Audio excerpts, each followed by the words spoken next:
Hello, good morning students. कैसे हो आप सब? बढ़िया। चलिए, आज हमारा क्लास 12 का पहला लेक्चर है।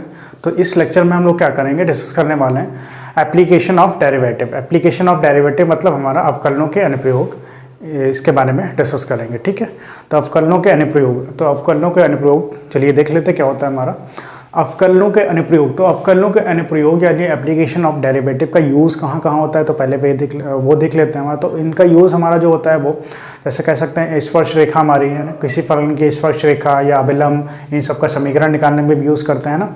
और हम कह सकते हैं किसी फलन के सन्निकट मान के निकालने के लिए, या फिर कोई भी हमारा फलन का बिंदु दिया हुआ है, कोई फंक्शन दिया हुआ है और उसका एक बिंदु दिया हुआ है, हमने कहा उस फंक्शन का उस बिंदु पे हमारा उच्चिष्ट मान निकालिए या निम्नलिखित मान निकालिए, यानी मैक्सिमम वैल्यू और मिनिमम वैल्यू, वो सब फाइंड करने के लिए हम भी यूज़ करते हैं। ठीक है, चलिए, तो इन सब के बाद हम क्या करते हैं, इसमें देख लेते हैं राशियों के परिवर्तन की दर क्या होती है। राशियों के परिवर्तन की दर के बारे में समझ के बाद हम क्या करेंगे, इसके बाद इसके क्वेश्चंस एक्सरसाइज भी सॉल्व करेंगे, कैसे इन सब का यूज़ होता है वो भी हम आपसे डिस्कस करेंगे। ठीक है, तो इसके बाद सबसे पहले देख लेते हैं क्या होता है।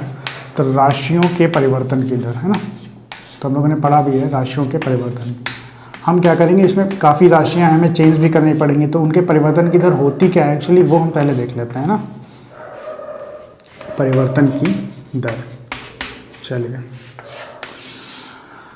तो राशियों के परिवर्तन की दर हमने कहा कि भी हम मान लेते हैं हमारा फंक्शन है y equals to F X. Let be a function, माना एक function y equals to F X. ठीक है, let be a function y equals to F X. हमने कहा, हम कह रहे हैं आपसे कि एफ एक्स फंक्शन है ना, ये y जो है x का फंक्शन है, इस x में थोड़ा सा परिवर्तन करते हैं, x में थोड़ा सा डेल एक्स परिवर्तन करते हैं। तो डेल एक्स की संगत परिवर्तन करने पे, डेल एक्स की संगत है ना, डेल एक्स की संगत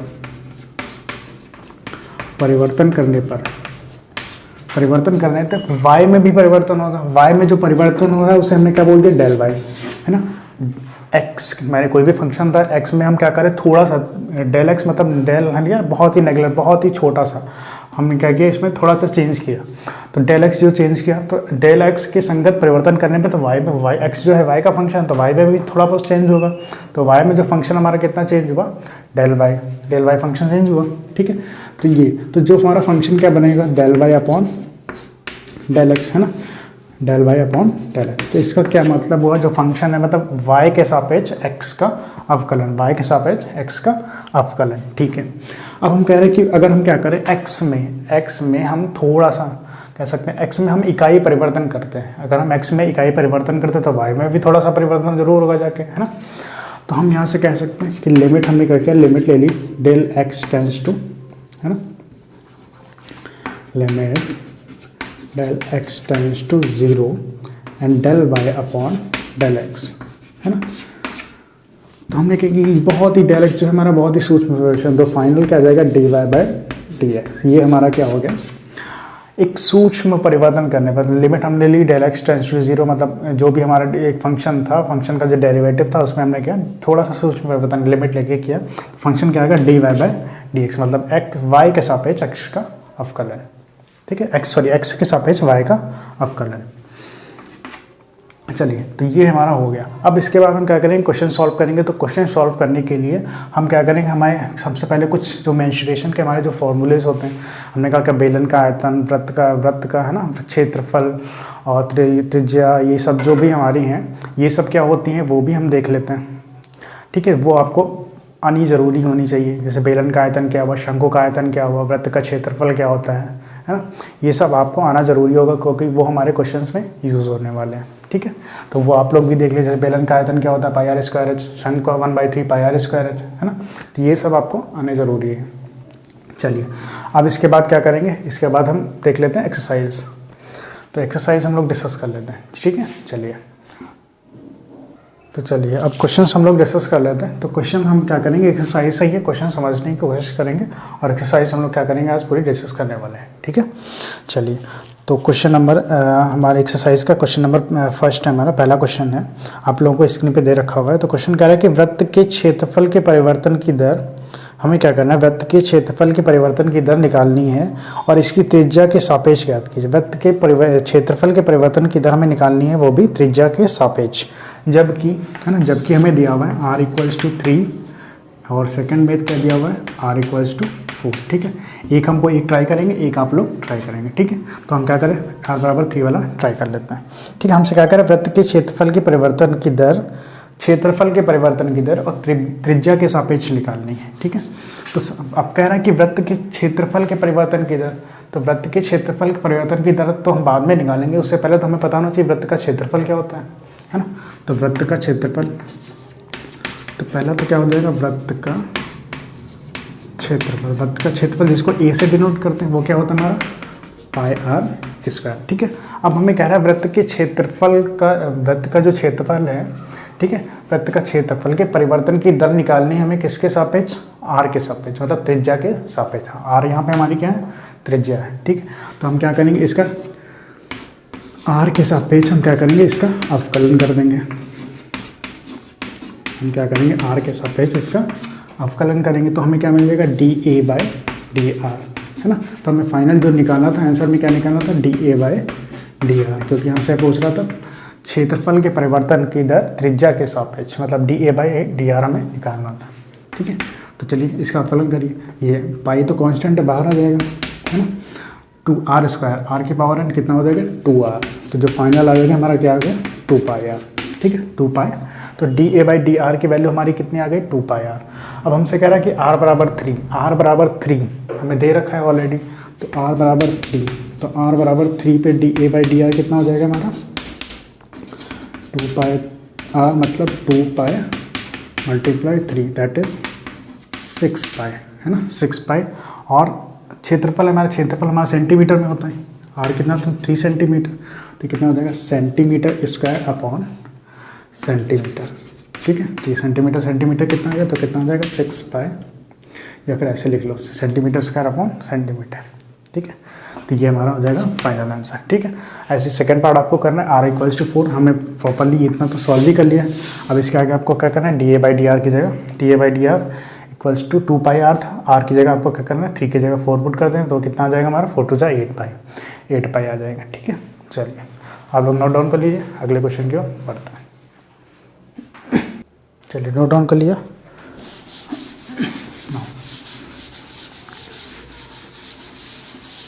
चलिए अगला क्वेश्चन, सेकंड क्वेश्चन देख लेते हैं।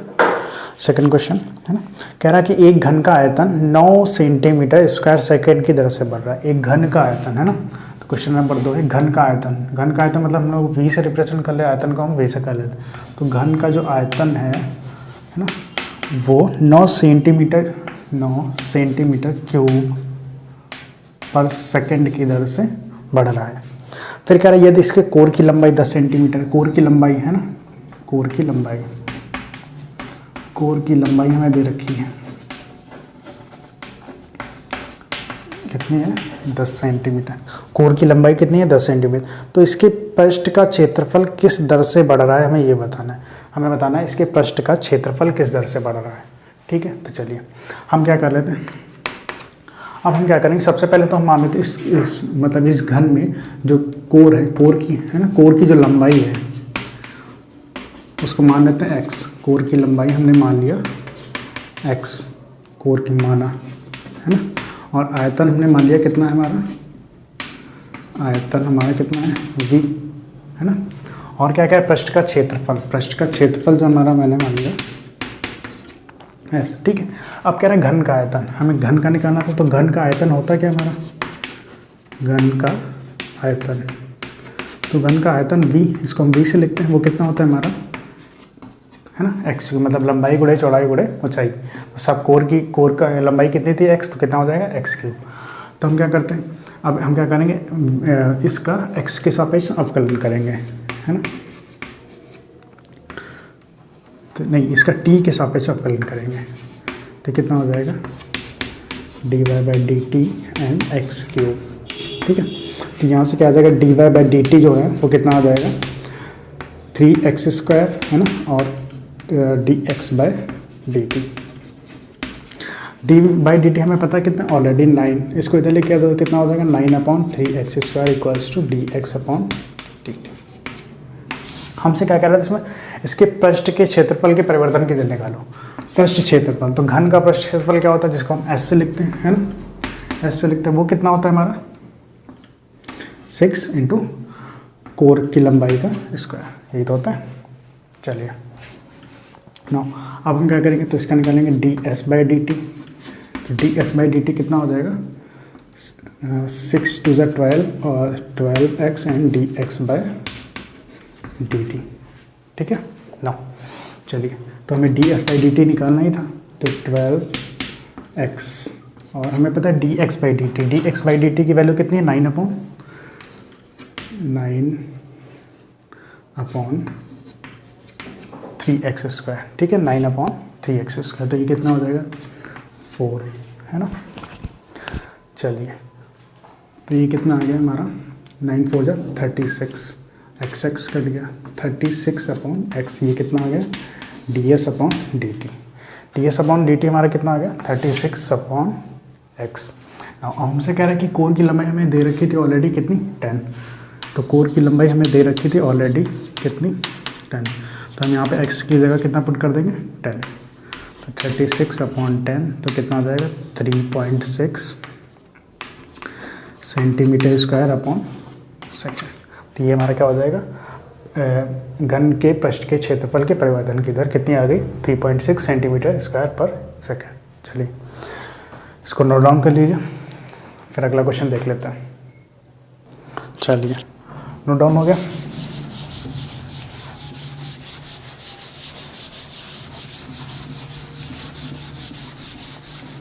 अगला क्वेश्चन पढ़ लेते हैं, क्वेश्चन नंबर 3 हमारा, ठीक है, स्क्रीन पे दे रखा हुआ है, वहाँ से आप लोग नोट डाउन कर लीजिए। तो क्वेश्चन नंबर 3 है ना। चलिए, क्वेश्चन नंबर 3 कह रहा है कि एक वृत्त की त्रिज्या समान रूप से 3 cm/s की दर से बढ़ रही है ना। तो हमसे कह रहा है कि dr/dt जो है वो कितना है 3 cm/s की दर से बढ़ रही है। फिर कह रहा है कि ज्ञात कीजिए वृत्त का क्षेत्रफल किस दर से बढ़ रहा है। हमें क्या करना है, वृत्त का क्षेत्रफल किस दर से बढ़ रहा है वो निकालना है ना। और हमें देखा वृत्त की त्रिज्या हमें दे रखी है कितनी 10 सेंटीमीटर। तो बहुत ही ईजी क्वेश्चन है, सिंपल सा है ना। तो हम सबसे पहले तो क्या करेंगे, वृत्त का क्षेत्रफल में पता होना चाहिए। तो वृत्त का क्षेत्रफल क्या होता है, तो वृत्त का क्षेत्रफल जिसको हम ए से लिखते हैं वो कितना होता है πr²। अब ई का क्या करेंगे, टी के सापेक्ष अवकलन करेंगे, तो कितना हो जाएगा dA/dt इक्वल्स टू, है ना, ये कितना हो जाएगा 2πr और dr/dt, ठीक है 2πr dr/dt। चलिए, हमें क्या dA/dt ऑलरेडी निकालना ही था। चलिए, 2πr और dr/dt हमें कितना दिया है ऑलरेडी 3, तो ये कितना आ गया 6πr, है ना। तो dA/dt की वैल्यू कितनी आ गई हमारी 6πr, ठीक है। चलिए, अब हमसे कह रहा है कि r बराबर कितना 10, r बराबर 10 पे हमें बतानी वैल्यू कितनी हो गई। तो r बराबर 10 सेंटीमीटर पुट कर देते हैं, तो यहाँ से कितना हो जाएगा dA/dt कितना हो जाएगा 6πr, कितना है हमारा 10, कितना हो जाएगा 60π, ठीक है। अब हम क्या करें, क्षेत्रफल निकाल लेते हैं। तो क्षेत्रफल कितना हो जाएगा cm²/s, ठीक है।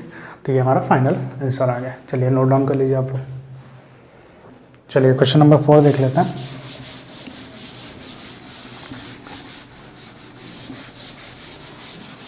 है ना। तो क्वेश्चन नंबर 4 स्क्रीन पे दे रखा हुआ है। तो क्वेश्चन नंबर 4 रीड कर लेते हैं, क्या है, कह रहा है एक परिवर्तनशील घन का किनारा 3 cm/s की दर से बढ़ रहा है, ठीक है। तो हमें दिया हुआ है dA/dt दिया हुआ है वो कितना दिया हुआ है 3 cm/s की दर से बढ़ रहा है। अब हम कह रहे हैं घन का आयतन किस दर से बढ़ रहा है वो निकालना है, और जबकि किनारा हमें दिया हुआ है इसका घन, है ना। हमें कह रहे हैं कि परिवर्तनशील जो घन है उसका किनारा में दिया हुआ है कितना 10 सेंटीमीटर। हमसे क्या पूछ रहा है, घन का आयतन किस दर से बढ़ रहा है, ठीक है। हमें निकालना है घन का जो आयतन है वो किस दर से बढ़ रहा है, ये हमें dy/dt फाइंड करना। तो अब हम इससे पहले फाइंड करने के लिए सबसे पहले तो हमें पता होना चाहिए घन का आयतन क्या होता है। तो अभी हमने डिस्कस किया हुआ था, तो घन का आयतन है ना, घन का आयतन होता क्या है, तो घन का आयतन क्या होता है जिसको हम v से लिख रहे हैं वो कितना हो जाता है हमारा घन का आयतन एक्स क्यूब, सॉरी हम क्या करते हैं यहाँ पे जो घन था, घन की कोर, घन का कोर जो है या फिर कोर की लंबाई जो है जिसको हम a से लिख लेते हैं, ठीक है। तो ये कितना हो जाएगा a क्यूब, कितना हो जाएगा a क्यूब। चलिए ना अब हम क्या करते हैं इसका जो इस फंक्शन का हम क्या करते हैं t के सापेक्ष क्या करेंगे अवकलन कर रहे हैं, तो t के सापेक्ष अवकलन करेंगे तो कितना हो जाएगा dy by D T equals to 3a² और dA बाई डी टी, हमें ये निकालना ही था।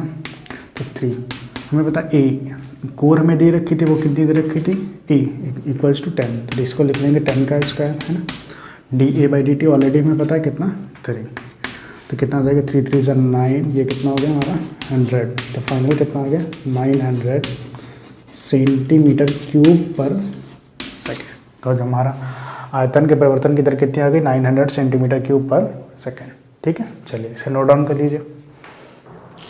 चलिए अगले क्वेश्चन की ओर बढ़ते हैं, ठीक है। तो आप लोग वीडियो देख रहे हैं, आप होपफुली आप लोग को क्वेश्चन समझ भी आ रहे होंगे, ठीक है। तो अगर क्वेश्चन समझ आ रहे हैं तो आप लोग सब्सक्राइब करना ना भूलें, ठीक है। तो फटाक से आप लोग जल्दी जल्दी सब्सक्राइब भी करते जाइए चैनल को, जिससे आपको आने वाले वीडियोस भी मिलते जाएंगे, ठीक है। चलिए क्वेश्चन नंबर 5 देख लेते हैं।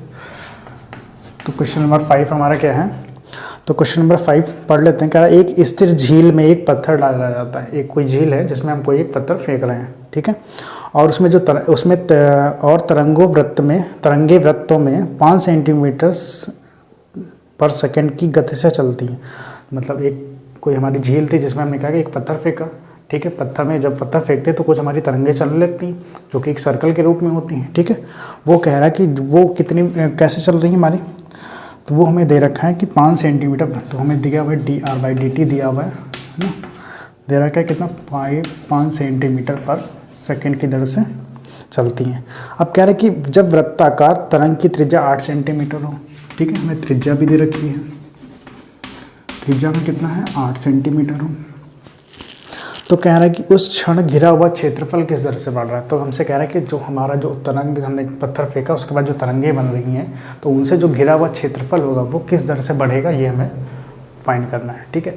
तो हमने कोई भी मान लिया कि वृत्त जो हमारा बन रहा था वो तरंगे जो बन रही थे, वृत्त बन रही थी, सर्कल में बनेंगी, तो हमने उनका क्या किया उसकी जो रेडियस हमने मान ली कितनी है r, जो कि हमें दे रखी ऑलरेडी 8 सेंटीमीटर, वो किस वेग से बढ़ रही थी 5 सेंटीमीटर पर सेकंड से। हमें क्या करना है क्षेत्रफल के परिवर्तन की दर निकालनी है। तो पहले तो हमें पता होना चाहिए वही सेम वृत्त का क्षेत्रफल, इसको a से लिखते हैं, क्या हो जाएगा पाई r स्क्वायर है ना। इसको हम क्या करेंगे t के सापेक्ष क्या करेंगे इसका अवकलन कर देंगे, तो कितना आ जाएगा 2 पाई r and dr by D T. चलिए तो 2 पाई r dr by D T कितना था हमारा 5, तो ये कितना आ जाएगा 10 पाई r। तो यहाँ से dA बाई डी टी की वैल्यू कितनी आ गई 10 पाई r, तो dA बाई डी टी कितना हो जाएगा r बराबर कितना था ऑलरेडी 8 दे रखे हैं, तो r बराबर 8 पे dr बाई डी टी कितना हो जाएगा पाई 10 मल्टीप्लाई 8 इक्वल्स टू 80 पाई, हाँ 80 पाई सेंटीमीटर स्क्वायर पर सेकेंड।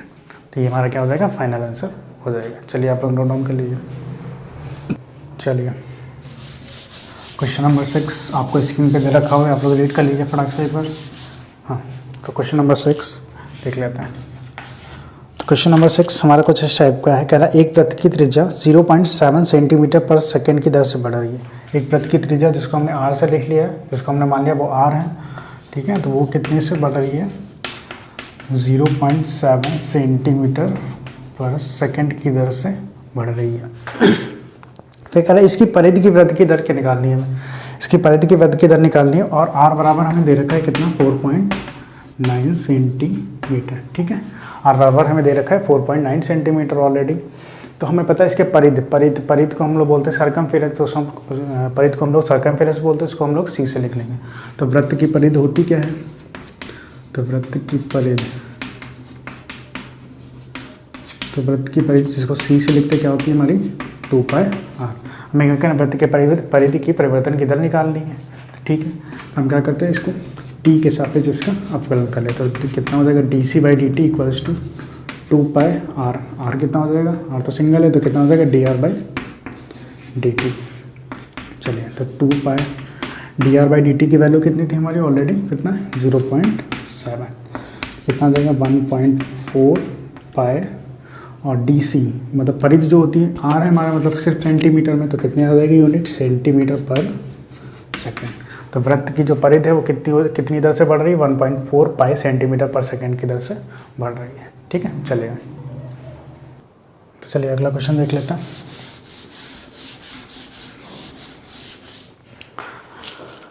तो क्वेश्चन नंबर हमारा कितना है, क्वेश्चन नंबर 7। होपफुली आप लोगों को क्वेश्चन समझ भी आ रहे होंगे। ठीक है, तो समझ में आ रहे होंगे तो आप लोग वीडियो को लाइक करते रहिए और सब्सक्राइब भी करते रहिए, बेल आइकन भी दबाते रहिए, जिससे आपको आगे आने वाले वीडियो भी मिल जाएंगे। ठीक है, और जो भी आपको समझ नहीं आ रहा है वो आप हमें कमेंट सेक्शन में बता भी सकते हैं। ठीक है, तो क्वेश्चन नंबर 7 कह रहा है कि एक आयत की लंबाई है ना, एक आयत की लंबाई x, आयत की लंबाई कितनी है हमारी, x है, एक आयत की लंबाई हमारी x है ना, जो कि 5 सेंटीमीटर पर मिनट की दर से घट रही है। ठीक है, घट रही है, और चौड़ाई जो हमारी, ठीक है, तो चौड़ाई हमारी आयत की वो कितनी है y, जो कि हमारी क्या कह रहे हैं 4 सेंटीमीटर पर मिनट की दर से बढ़ रही है। ठीक है, और हमें दे रखा है x इक्वल्स टू हमें कितना दे रखा है 8 centimetre, and y equals to हमें दे रखा है कितना 6 सेंटीमीटर। तो हमसे कह रहा है कि आयत के परिमाप और क्षेत्रफल, तो हमें क्या करना है, परिमाप और क्षेत्रफल के परिवर्तन की दर निकालनी है। ठीक है, आयत के परिमाप और क्षेत्रफल के परिवर्तन की दर निकालनी है। ठीक है, तो सबसे पहले हम परिमाप निकाल लेते हैं। तो हमें सबसे पहले दे रखा है आयत की लंबाई हमें दे रखी x, और हमें कह रहा है कि इसके जो लंबाई के परिवर्तन की दर है वो कितनी है, 5 सेंटीमीटर पर मिनट की दर से घट रही है। तो हम यहाँ से अगर देखें तो हमें क्या मिल जाएगा, dx बाई जो dt है तो कितना देगा -5 सेंटीमीटर पर सेकेंड। माइनस क्यों लिया हुआ, क्योंकि ये जो परिवर्तन की दर है वो घट रही है हमारी। ऐसे ही dy बाई dt कितना हो जाएगा हमारा, सिमिलरली 4 सेंटीमीटर पर सेकेंड। अब आप इसमें कहेंगे माइनस क्यों नहीं लिया, तो माइनस इसलिए नहीं ले रहा क्योंकि ये जो दर है हमारी वो बढ़ रही है। ठीक है, चलिए अब हमसे कह रहा है इसके परिमाप, तो हमें पता, सबसे पहले हम क्या निकालेंगे, परिमाप है ना, परिमाप को हम बोलते हैं पेरीमीटर इसको लिख लेंगे p से। तो आयत का परिमाप क्या होता है, 2 ठीक है, फिर लंबाई प्लस चौड़ाई, तो 2 लंबाई हमारी कितनी x प्लस चौड़ाई कितनी है हमारी y। चलिए अब इसका t के सापेक्ष हम क्या करें, अवकलन कर रहे हैं, तो dp बाई dt, फिर 2, ये कितना हो जाएगा, x कितना हो जाएगा dx by dt plus y कितना हो जाएगा dy बाई हमारा dy बाई dt। तो dp बाई dt है ना, तो 2 dx बाई dt तो कितना था हमारा -5, और ये कितना था +4, तो कितना आ जाएगा -1 मल्टीप्लाई 2, तो कितना आ जाएगा -2 सेंटीमीटर पर सेकेंड। ठीक है, हमारा कितना आ गया -2 सेंटीमीटर पर सेकेंड। ठीक है, ये हमारा कितना आ गया, परिमाप आ गया। अब हमें क्या निकालना है, इसके बाद क्षेत्रफल निकालना है। तो चलिए आप लोग नोट डाउन कर लीजिए, फिर आगे देखते हैं। जैसा कि हमें दे रखा था x बराबर यहाँ पे कितना था 8 सेंटीमीटर एंड y कितना था हमारा 6 सेंटीमीटर। ठीक है, तो परिमाप लोगों ने निकाल लिया। अब हमसे कह रहा है कि इसका क्या करना है, हमें क्षेत्रफल निकालना है। तो क्षेत्रफल क्या हो जाएगा, आयत का क्षेत्रफल हमें पता है क्या होता है, लंबाई गुणे चौड़ाई, जिसको हम क्या कर रहे हैं a से लिख रहे हैं, तो यहाँ से dA बाई dt कितना हो जाएगा हमारा, तो dy बाई dt। अब यहाँ पे हमारे 2 फंक्शन है ना, तो हम यहाँ पे क्या करेंगे, फॉर्मूला यूज़ करेंगे, पहला फंक्शन और दूसरा फंक्शन वाला। तो क्या हो जाएगा, पहला फंक्शन और दूसरे का अवकलन कितना हो जाएगा dy बाई dt प्लस दूसरा फंक्शन और पहले का अवकलन। ठीक है, चलिए नाउ अब हम क्या करते हैं, x तो हमें पता है कितना, ऑलरेडी 8 और dy बाई dt कितना था 4 प्लस y कितना है 6 और ये कितना था -5। चलिए सॉल्व कर देते हैं। ये कितना आ जाएगा 32, ये कितना आ जाएगा 30, तो फाइनल कितना आ गया 2। तो dA/dt हमारा कितना आ गया 2। ठीक है, तो वृत्त के क्षेत्रफल के परिवर्तन की दर कितनी आ गई हमारी 2 सेंटीमीटर स्क्वायर पर सेकेंड। ठीक है, ये कितना आ गया हमारा, कितना आ गया। चलिए ना, अब हम क्या करते हैं, बस सिंपल सा तो क्वेश्चन है लोगों ने। अब हमें क्या करना था, पहले परिमाप की दर की निकाल ली थी, अब हमें क्या निकालना था, क्षेत्रफल के परिवर्तन की दर निकाल ली थी। तो सिंपली हम लोगों ने क्या किया, सॉल्व कर लिया। चलिए अब अगले क्वेश्चन की ओर बढ़ते हैं। चलिए अगला क्वेश्चन देख लेते हैं।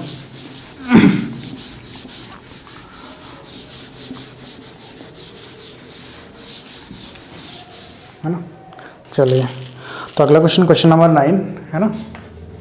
क्वेश्चन नंबर 9 रीड कर लेते हैं। कह रहा है कि एक गुब्बारा जो सदैव गोलाकार रहता है, ठीक है, कि त्रिज्या परिवर्तनशील है। एक गुब्बारा है जो कि गोला होता ही गोलाकार होता है, और कह रहा है कि उसकी त्रिज्या है परिवर्तनशील है, मतलब छोटा है भी गुब्बारा तो त्रिज्या कम है, फुलाएंगे तो बड़ा होता जाएगा, तो मतलब त्रिज्या हमारी बढ़ती चली जाएगी, तो वो परिवर्तनशील है। फिर कह रहा है त्रिज्या के सापेक्ष आयतन के परिवर्तन की दर निकालनी है, त्रिज्या के सापेक्ष, ठीक है। और जबकि त्रिज्या हमें दे रखी है कितनी, 10 सेंटीमीटर, हमें त्रिज्या दे रखी है R = 10 सेंटीमीटर, है ना। हमने मान लिया एक गोलाकार जो गुब्बारा था उसकी जो त्रिज्या है वो कितनी है, 10 सेंटीमीटर, है ना। हमें क्या करना है, उसके आयतन के परिवर्तन की दर त्रिज्या के सापेक्ष निकालनी, ठीक है। तो गोला, अब गुब्बारा है गोला, तो गोला आ गया हमारा, गोले का आयतन क्या होता है हमारा, गोला, है ना। तो गोला का आयतन, गोले का आयतन जिसको हम V से लिख लेते हैं वो कितना होता है 4/3 πr क्यूब, कितना होता है 4/3 πr क्यूब। अब हम क्या करेंगे, इसको गोले के आयतन की दर, आयतन के परिवर्तन की दर त्रिज्या के सापेक्ष, मतलब dy/dr हमें निकालना है ना। तो dy/dr तो कितना हो जाएगा 4/3 π, r क्यूब कितना हो जाएगा 3r² और dr/dt, तो 4/3 π 3r² है ना, r²। फिर क्या था हमारा, सॉरी dr/dt डी आएगा, क्योंकि हम क्या कर रहे हैं यहाँ पे r के सापेक्ष में ही कर रहे हैं इसका प्लस, ठीक है। तो ये कितना आ जाएगा 3 πr², 3 से 3 कैंसिल आ गया, तो कितना आ गया फाइनली 4 πr²। तो dr/dt हमारा कितना आ गया, तो हमारा dy/dt कितना आ गया 4 πr², ठीक है। अब हमसे कह रहा है कि निकालना r = 10 पे, तो r = 10 पे कितना हो जाएगा, तो r = 10 पे कितना हो जाएगा dv/dr 4 π, है ना। ये कितना हो जाएगा 10 का स्क्वायर, 10 का स्क्वायर 100, कितना हो जाएगा 400 π सेंटीमीटर स्क्वायर और पर सेंटीमीटर, ठीक है। तो ये हमारा क्या आ जाएगा, जो हमारे गोले के आयतन के परिवर्तन की दर कितना हो जाएगी 400 π सेंटीमीटर स्क्वायर पर सेंटीमीटर, ठीक है। चलिए अब अगले क्वेश्चन की ओर बढ़ते हैं। चलिए अगला क्वेश्चन देख लेते हैं, है ना।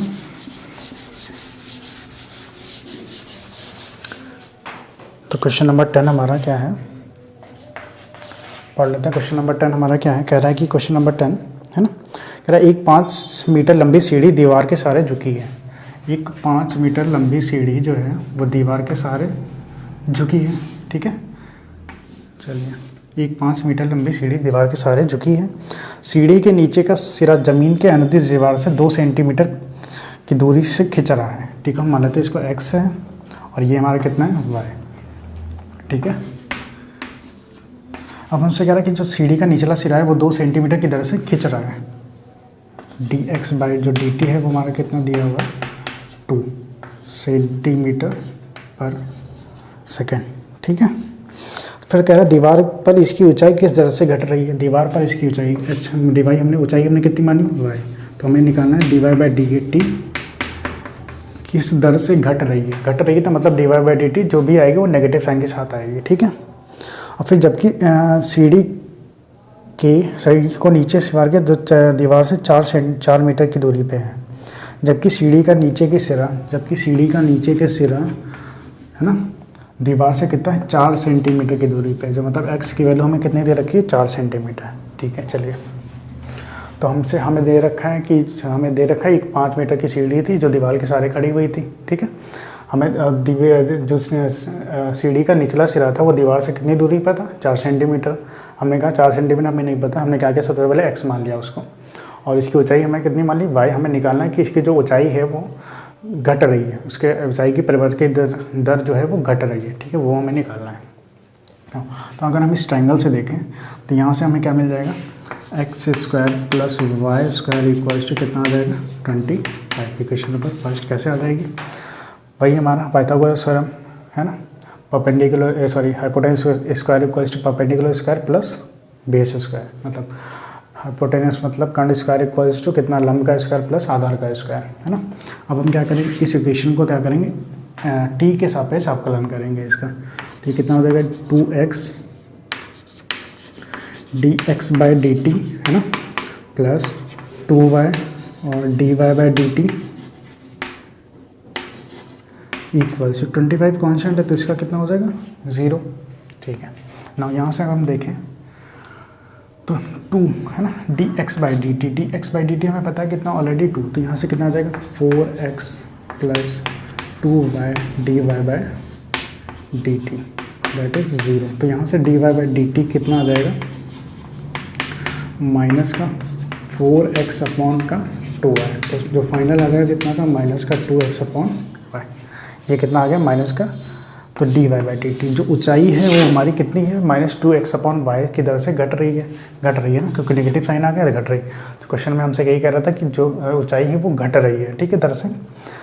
तो हमने देख लिया वो घट रही है। अब हमें क्या करना है, जो वैल्यू x और y की वैल्यूज पता करनी है। x तो पता है ऑलरेडी, y हमें निकालना है। तो हम क्या करें, इस एक इक्वेशन बनाई थी हमने, यहाँ से कितना हो जाएगा हमारा y equals to √25 minus X square. यहाँ से देखिए तो y ये हमें पता है 25, x हमें कितना पता था ऑलरेडी, कितना था 4 का स्क्वायर कितना आ जाएगा 16, ठीक कितना आ जाएगा √9। तो y की वैल्यू यहाँ से कितनी आ गई हमारी 3। तो हम क्या करें, x और y की वैल्यू यहाँ पे पुट कर देंगे। तो x equals to 4 and y equals to 3 put कर देने पे तो dy बाई डी टी कितना आ जाएगा, तो dy by D T equals to, है ना, माइनस का 2x कितना था हमारा 4 अपॉन y कितना था 3, कितना आ जाएगा माइनस का 8/3, है ना, y सेंटीमीटर पर सेकेंड की, जो हमारी ऊंचाई है वो -8/3 सेंटीमीटर पर सेकेंड की दर से घट रही है, ठीक है। तो सिंपल सा क्वेश्चन था, सॉल्व कर लेते हैं। चलिए अगला क्वेश्चन देख लेते हैं। तो चलिए अगला क्वेश्चन देखते हैं, है ना, क्वेश्चन नंबर 11। तो क्वेश्चन नंबर 11 भी देख लेते हैं क्या है हमारा, है ना। होप आप लोगों को क्वेश्चन अच्छे से समझ भी आ रहे होंगे, है ना। तो क्वेश्चन नंबर 11, तो क्वेश्चन नंबर 11 आपका स्क्रीन पे दे रखा है, एक बार रीड कर लेते हैं। कह रहा है एक कण वक्र हमारा दिया हुआ है 6y, एक कण वक्र हमारा दिया हुआ है 6y equals to x³ plus 2, है ना, कि अनुगत गत कर रहा है। वक्र पर उन बिंदुओं को ज्ञात कीजिए। हमें क्या करना है, इस वक्र पर उन बिंदुओं को निकालना है, ठीक है, जबकि x निर्देशांक की तुलना में y निर्देशांक 8 गुना तीव्रता से बदल रहा है। जो x निर्देशांक है तुम्हारा, है ना, वो y निर्देशांक की तुलना में 8 गुना तीव्रता से बढ़ रहा है, ठीक है, ये हमें दे रखा है ऑलरेडी। तो हमें क्या करना है, उन बिंदुओं को निकालना है, ठीक है। तो चलिए क्या करते हैं, तो हमारे एक वक्र दिया है, तो इस वक्र को हम क्या करेंगे, x के सापेक्ष t के सापेक्ष हम क्या करेंगे, इसका अवकलन करेंगे पहले। तो चलिए, तो क्या हो जाएगा 6 dy by D T equals to 3x² कितना आ जाएगा dx बाई डी टी और प्लस 2 कॉन्स्टेंट है, इसका कितना हो जाएगा 0। तो यहाँ से क्या मिल जाएगा हमें, और हमें पता है already dy by D T हमें कितना दे रखा है 6 dx बाई डी टी, तो हम पुट कर देते हैं। तो कितना 6 × 8 dx upon D T equals to 3x² dx by D T cancel हो गया, है ना। तो यहाँ से कैंसिल क्या मतलब, वही 0 हो गया, कैंसिल करते नहीं डायरेक्टली, है ना, कैंसिल डायरेक्टली नहीं करते, पर कॉमन लेके क्या करेंगे तो dx बाई डी टी वहाँ से 0 हो जाएगा, ठीक है। तो ये कितना आ गया 48 इक्वल्स टू 3x², तो यहाँ से x² कितना आ गया 48 अपॉन 3 दैट इज 16, x कितना आ गया प्लस माइनस का 4, है ना, x हमारा कितना आ गया प्लस माइनस का 4। अब हम क्या करेंगे, एक बार नेगेटिव चल लेने पे है ना, x बराबर -4 क्या करेंगे इस वक्र में पुट कर देंगे। तो 6y इक्वल्स टू -4 का क्यूब प्लस 2। तो -4 का क्यूब कितना हो जाए, माइनस का 64 का प्लस का 2, तो ये कितना हो जाएगा माइनस का 62। ये कितना आ गया 6y। तो यहाँ से y कितना आ गया हमारा माइनस का 62/6। इसको ज़रा सॉल्व कर लेंगे तो कितना आ जाएगा 2 माइनस का 31/3 आ गया। y के वैल्यू जब x बराबर -4 था। अब x बराबर कितना हो जाएगा 4, तो 6y इक्वल्स टू कितना आ जाएगा 4 का क्यूब है ना प्लस का 2। तो कितना आ गया 4 4 जा 16, 4 जा 64, 64 प्लस 2, तो कितना आ जाएगा 6y इक्वल्स टू 66। तो y इक्वल्स टू कितना आ जाएगा 66/6 दैट इज 11 है ना। तो जो हमारे पॉइंट्स बने जाके वो क्या हो जाएंगे, x बराबर -4 था, x बराबर जब -4 था तो y हमारा कितना था माइनस का 31/3, एक ये पॉइंट्स आ जाएगा है ना। और x बराबर जब हमारा कितना था प्लस का 4, तो y कितना था, तो ये जो दो हमारे पॉइंट हो गए ठीक है, ये हमारे 2 पॉइंट वक्र के हमारे 2 पॉइंट्स होंगे ठीक है। चलिए नोट डाउन कर लीजिए, अगले क्वेश्चन की ओर बढ़ते हैं। चलिए अगला क्वेश्चन देख लेते हैं।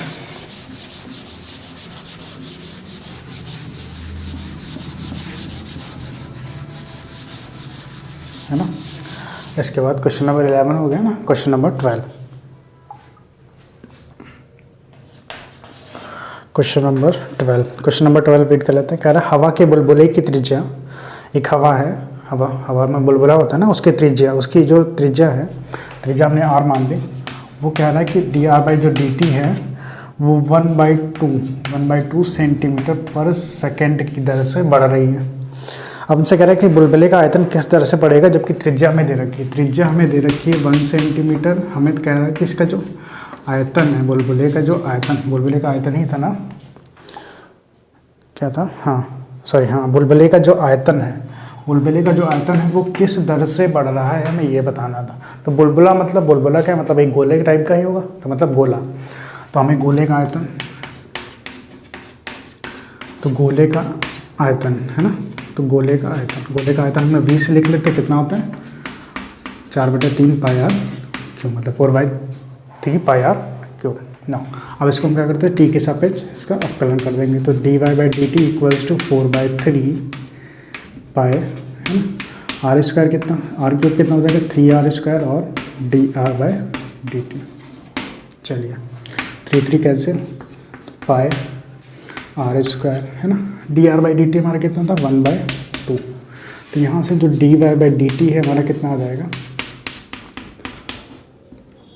पाई r square by 2 centimetre cube पर सेकेंड। लेकिन हमें क्या देख, r बराबर 1 दिया था, तो r बराबर 1 पे, तो r बराबर 1 पे कितना हो जाएगा dy/dt, पाई r की जगह हम कितना पुट कर देंगे 1, कितना आ जाएगा पाई/2 सेंटीमीटर क्यूब पर सेकेंड। जो हमारा इस बुलबुले का जो आयतन होगा वो पाई/2 सेंटीमीटर क्यूब पर सेकेंड की दर से बढ़ेगा ठीक है। चलिए अगला क्वेश्चन देखते हैं।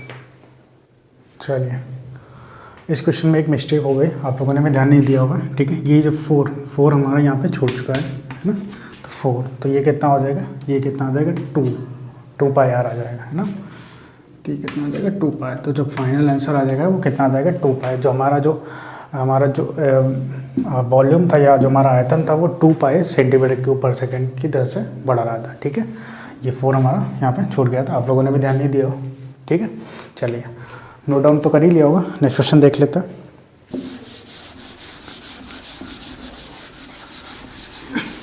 क्वेश्चन नंबर 13 है ना, क्वेश्चन नंबर 13 रीड करिए जरा।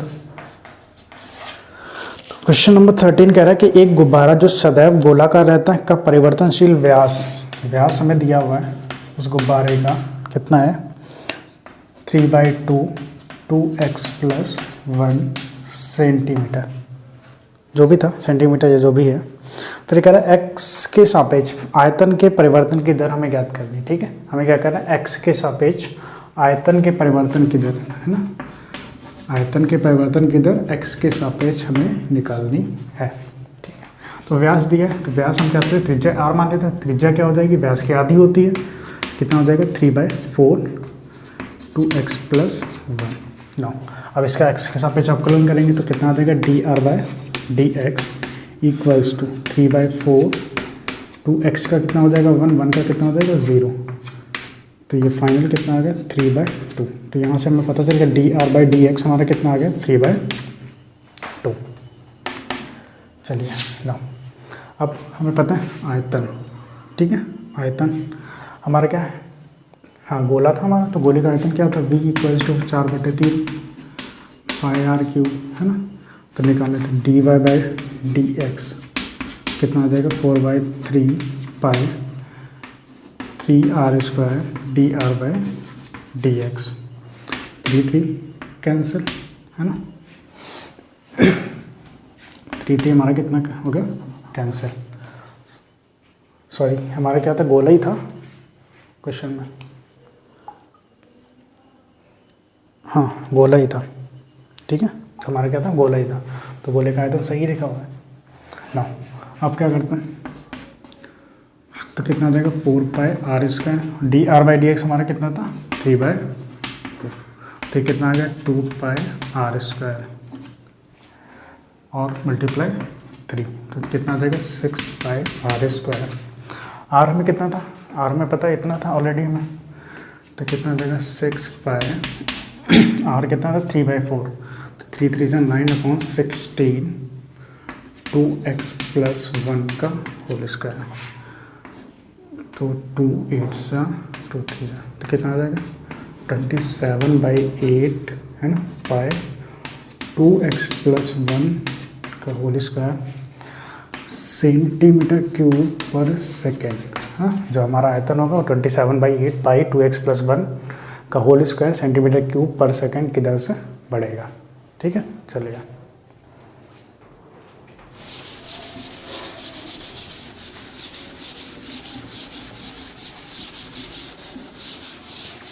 चलिए, तो क्वेश्चन नंबर अगला हमारा क्वेश्चन नंबर 14 कह रहा है कि एक पाइप से रेत 12 cm³/सेकेंड की दर से गिर रही है ना। एक तो dy बाई जो dt है हमारा दिया हुआ है 12 cm³/सेकेंड की दर से गिर रही है। फिर कह रहा है गिरती रेत जमीन पर एक शंकु बनाती है जिसकी ऊंचाई सदैव आधार की त्रिज्या का 6ठा भाग है। ठीक है, जिसकी ऊंचाई आधार की त्रिज्या का 6ठा भाग है। ठीक है ना, आधार की त्रिज्या, तो रेत से बने शंकु की ऊंचाई किस दर से बढ़ रही है, हमें क्या निकालना है, ऊंचाई किस दर से बढ़ रही है। जो ऊंचाई हमें दी है h बराबर कितना दिया हुआ है 4 सेंटीमीटर, हमें बताना है dh/dt जो है वो किस दर से बढ़ रही है। ठीक है, तो बस क्वेश्चन सॉल्व कर लेते हैं सिंपल सा। तो शंकु, हम क्या करें, शंकु बना रहे थे, शंकु का सबसे पहले हमें पता होना चाहिए आयतन। तो शंकु का आयतन, तो शंकु का आयतन जिसको हम v से लिखेंगे वो कितना होता है हमारा 1/3 πr² इंटू h। ठीक है, πr² इंटू h, v = अब हम कहेंगे r = में दिया हुआ है ऑलरेडी 6h, तो हम क्या करेंगे पुट कर देंगे, तो 1/3 पाई 6h का होल स्क्वायर मल्टीप्लाई h, तो कितना आ जाएगा 1/3, ये कितना हो जाएगा पाई 36h³ कितना हो जाएगा 12। तो यहाँ से v की वैल्यू कितने आ गई 12 है ना, पाई h³, ये हमारा वॉल्यूम आ गया शंकु का। अब हम ये क्या करना है, इसका हम क्या करेंगे t के सापेक्ष इसका अवकलन करेंगे, तो कितना आ जाएगा dv/dt = 12 pi 3h² and dh/dt। ठीक है, dv/dt हमें पता है कितना 12, तो 12 = 12 मल्टीप्लाई 3 पाई h² और dh/dt। ठीक है, 12 कैंसिल, तो यहाँ से क्या आ जाएगा dh/dt की वैल्यू कितनी आ गई हमारी 1/3 पाई h²। ठीक है, h बराबर हमें दे रखा है ऑलरेडी 4, तो h बराबर 4, तो h बराबर 4 पे क्या हो जाएगा dh/dt हमारा कितना आ जाएगा 1/3 पाई 4 का स्क्वायर, तो कितना आ जाएगा 4 4 जा 16, 3 जा 48, तो 1/48 पाई सेंटीमीटर पर सेकेंड। जो इसकी ऊंचाई है वो 1/48 पाई सेंटीमीटर पर सेकेंड की दर से बढ़ रही है। ठीक है, चलिए ये भी नोट डाउन कर लीजिए। चलिए अगला क्वेश्चन देख लेते हैं, क्वेश्चन नंबर 15 है ना, फटाक से। अब सिंपल से क्वेश्चन है, ओरली सारे एक टाइप के ही क्वेश्चन है ना। तो क्वेश्चन नंबर 15 भी देख लेते हैं। तो हमें कह रहे हैं क्वेश्चन नंबर 15, एक वस्तु की इकाई x इकाइयों का उत्पादन हमें दे रखा है, जो कि हमें CX रुपए में दिया हुआ है। CX दे रखा है ना, 0.007x³ माइनस का 0.003 x² प्लस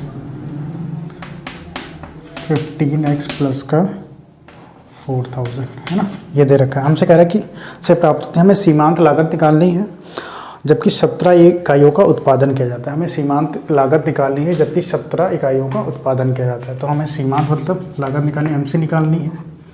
तो MC कितना हो जाएगा, dCx/dt है ना। हमें क्या करना है इसमें, हमें क्या करना है, सीमांत लागत निकालनी थी। एक मिनट, क्या निकालना था, सॉरी, इसमें हमसे कह रहा था कि हाँ, हमें इसमें कह रहा था सीमांत लागत हमें निकालनी है। तो हमें क्या निकालना है, dC/dx निकालना है ना। MC जो है सीमांत लागत, MC इक्वल्स टू कितना आ जाएगा, dC/dx। तो हम क्या करेंगे, इस जो फंक्शन जो दिया हुआ है इसका हम क्या करेंगे, x के सापेक्ष अवकलन करेंगे। तो कितना आ जाएगा, 0.007 multiply 3x² minus 0.003 multiply 2x plus का 50 है ना। हमें कह रहा है कितनी लागत, 17 लागत का निकालना था। तो 17 लागत का निकाल लेते हैं।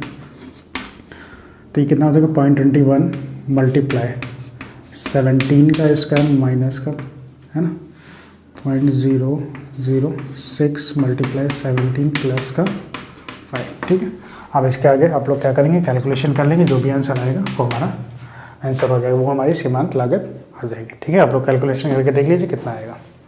चलिए अगले क्वेश्चन के बढ़ते हैं। हाँ, तो अगला क्वेश्चन हमारा क्या है, क्वेश्चन नंबर 16। तो क्वेश्चन नंबर 16 भी हमारा सेम क्वेश्चन ही है, ऐसा ही है ना। क्वेश्चन नंबर 16 में हमें दे रखा है, जो हमारा RX दे रखा है, RX हमारा दे रखा है वो कितना, 13x² प्लस का 26x प्लस का 15 है ना। तो हमसे कह रहा है सीमांत आय ज्ञात की जबकि x बराबर 7 हमें दे रखा है। हमें भी इसमें क्या करना है, सीमांत आय निकालनी है जबकि हमें x बराबर 7 दे रखा है। तो बस हमें क्या करना है भाई, dr/dx निकालना है। तो dr/dx कितना हो जाएगा, 26x प्लस का 26, x बराबर में 7 दे रखा है तो 26 मल्टीप्लाई 7। इसकी भी कैलकुलेशन कर लीजिए। चलिए हम ही कर देते हैं, 18 प्लस तो कितना आ जाएगा, 208। ठीक है, हमारा कितना आ जाएगा, 208 रुपये। ठीक है, तो सिंपल सा क्वेश्चन है। अगले क्वेश्चन की ओर देख लेते हैं, क्वेश्चन नंबर 17 है ना। तो क्वेश्चन नंबर 17 भी देख लेते हैं।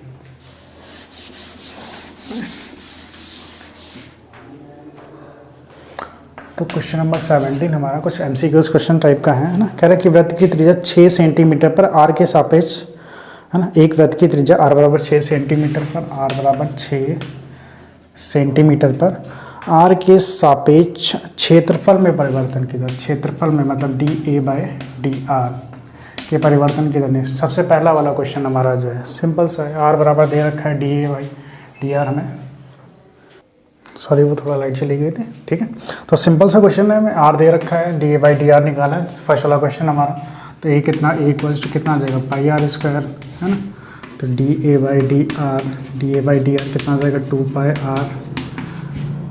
2πr है ना, 2πr तो मतलब कितना आ जाएगा, 12π सेंटीमीटर स्क्वायर पर सेंटीमीटर। ठीक है, तो ऑप्शन नंबर हमारा कौन सा है, ऑप्शन नंबर हमारा बी, ऑप्शन नंबर हमारा बी इसमें क्या हो जाएगा, करेक्ट हो जाएगा। ठीक है, ऐसे सिंपल सा। लास्ट क्वेश्चन हमारा क्वेश्चन नंबर 18, वो भी हमारा क्वेश्चन नंबर सेम है जैसे हम लोग ने 14, 15 या 16 क्वेश्चन जो भी किया था उस टाइप का दिया हुआ है। RX हमें दिया हुआ है ना, RX हमें दिया हुआ है कितना 3x² प्लस 36x प्लस 5 है ना। हमसे कह रहा है कि x बराबर 15 प्रदत्त सीमांत हमें बतानी है कितनी होगी। ठीक है, तो कुछ नहीं, dr/dx निकालिए पहले। तो dr/dx जो भी आएगा हमारा कितना आ जाएगा 6x प्लस 36। हमें क्या करना था, x बराबर 15, तो x बराबर 15 पे चेक कर लेंगे। तो यहाँ से कितना आ जाएगा dr/dx, 6 मल्टीप्लाई 15 प्लस का 30, तो कितना आ जाएगा 15 6 90 प्लस 36, तो ये कितना आ जाएगा 126 है ना। कितना आ जाएगा 126। तो ऑप्शन नंबर हमारा कौन सा इसमें है, हाँ ऑप्शन नंबर हमारा डी इसमें क्या हो जाएगा, करेक्ट हो जाएगा। ठीक है, तो ऑप्शन नंबर डी हमारा इसमें फाइनल हो जाएगा। ठीक है, होपफुली तो सारे क्वेश्चन हम लोगों ने एक्सरसाइज के आज हम लोगों ने डिस्कस कर लिए हुए है ना। तो आप लोगों को वीडियो अगर क्वेश्चन में कोई भी डाउट होता है तो आप हमें नीचे कमेंट सेक्शन है हमारा, उसमें आप हमें बता सकते हैं आपको किस क्वेश्चन में प्रॉब्लम आई है, क्या प्रॉब्लम आई है। ठीक है, वो आप हमें वहाँ से बता सकते हैं। तो आज हम लोगों ने क्वेश्चन एक्सरसाइज को डिस्कस कर लिया हुआ है। अगले लेक्चर में हम लोग क्या करेंगे, अगला लेक्चर जब भी हमारा आएगा उस लेक्चर में हम लोग क्या करेंगे, इसके आगे की एक्सरसाइज जो भी हमारी वो हम डिस्कस करेंगे। ठीक है, होपफुली आप लोगों को वीडियो अच्छा लगा होगा। वीडियो अच्छा लगे तो शेयर कीजिए अपने दोस्तों के साथ, लाइक कीजिए, कमेंट कीजिए, सब्सक्राइब कीजिए और बेल आइकन दबाना मत भूलिए, जिससे आगे आने वाली वीडियोज़ भी आप लोग को मिल जाएंगे। ठीक है, थैंक यू सो मच।